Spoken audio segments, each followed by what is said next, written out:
22ನೇ ತಾರೀಕು ಗಂಟುಮೆಟ್ಟಿನ ನೆಲ ಚಿತ್ರದುರ್ಗದಿಂದ ವಿಧಾನಸೌಧದವರೆಗೆ ನಿರಂತರ ಪಾದಯಾತ್ರೆಯನ್ನ ಕೈಗೊಂಡು ವಿಧಾನಸೌಧಕ್ಕೆ ಮುತ್ತಿಗೆಯನ್ನ ಹಾಕಬೇಕು ಅಂತ ಹೇಳಿ ಎಲ್ಲರೂ ತೀರ್ಮಾನವನ್ನ ಮಾಡಿದ್ದಾರೆ.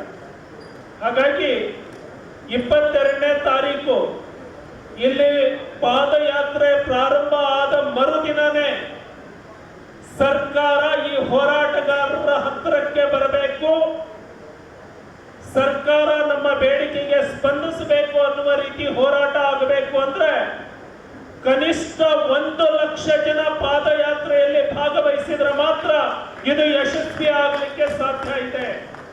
ಹಾಗಾಗಿ ವೇದಿಕೆ ಮೇಲೆ ಇರುವಂತಹ ಎಲ್ಲ ಮುಖಂಡರು, ಇಲ್ಲಿ ಆಗಮಿಸಿರುವಂತಹ ಎಲ್ಲ ಜಿಲ್ಲೆಯಿಂದ ಆಗಮಿಸಿರುವಂತಹ ಮುಖಂಡರು ತಾವು ಜವಾಬ್ದಾರಿಯನ್ನ ತೆಗೆದುಕೊಂಡು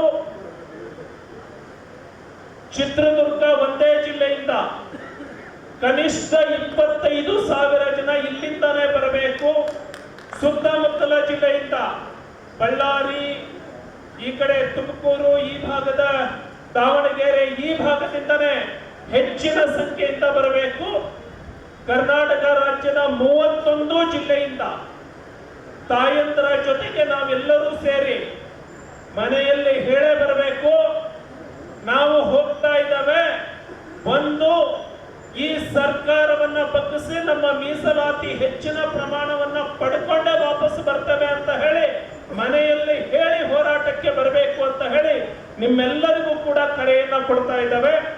22ನೇ ತಾರೀಕು ಪ್ರಾರಂಭ ಆಗುವಂತಹ ಪಾದಯಾತ್ರೆ ಮುಂದೆ 27ನೇ ತಾರೀಕು ವಿಧಾನಸೌಧವನ್ನ ಮುತ್ತಿಗೆ ಹಾಕೋದಕ್ಕೆ ತೀರ್ಮಾನವನ್ನ ಕೈಗೊಂಡಿದೆ ಇವತ್ತಿನ ಸಭೆ ಅನ್ನುವಂತಹ ನಿರ್ಣಯವನ್ನ ಹೇಳ್ತಾ ಇದ್ದಾರೆ. ಆದರೆ ಈ ರಾಜ್ಯ ಸರ್ಕಾರಕ್ಕೆ ನಾವು ಸೂಕ್ಷ್ಮವಾಗಿ ಎಚ್ಚರಿಕೆಯನ್ನ ಕೊಡ್ತೇವೆ. ಈ ಸರ್ಕಾರ 27ಕ್ಕೆ ಬೆಂಗಳೂರಿಗೆ ಪ್ರವೇಶ ಮಾಡುವವರೆಗೆ ವಿಳಂಬವನ್ನ ತೋರಲಾರದೆ, ಅದನ್ನ ನಿರ್ಲಕ್ಷ್ಯವನ್ನ ಮಾಡಲಾರದೆ 22 ಮತ್ತೆ 23ನೇ ತಾರೀಕಿಗೆ ಈ ಸರ್ಕಾರ ಹೋರಾಟಗಾರರ ಬಳಿಗೆ ಬರಬೇಕು. ದಲಿತರ ಹೋರಾಟದ ಪರವಾಗಿ ನೀವು ನಿಲ್ಲಬೇಕು ಅಂತ ಹೇಳಿ ಈ ಸರ್ಕಾರಕ್ಕೆ ಎಚ್ಚರಿಕೆಯನ್ನ ಕೊಡ್ತವೆ. 22ಕ್ಕೆ ಪ್ರಾರಂಭ ಆಗುವಂತಹ ಈ ಪಾದಯಾತ್ರೆ ದಿನದಿಂದ ದಿನಕ್ಕೆ ತೀವ್ರ ಸ್ವರೂಪವನ್ನ ತೆಗೆದುಕೊಳ್ಳುತ್ತೆ. ಇವತ್ತು ಇಂಟೆಲಿಜೆನ್ಸ್ ಡಿಪಾರ್ಟ್ಮೆಂಟ್ನವರು ಇಲ್ಲಿ ಬಂದಿರ್ತಾರೆ.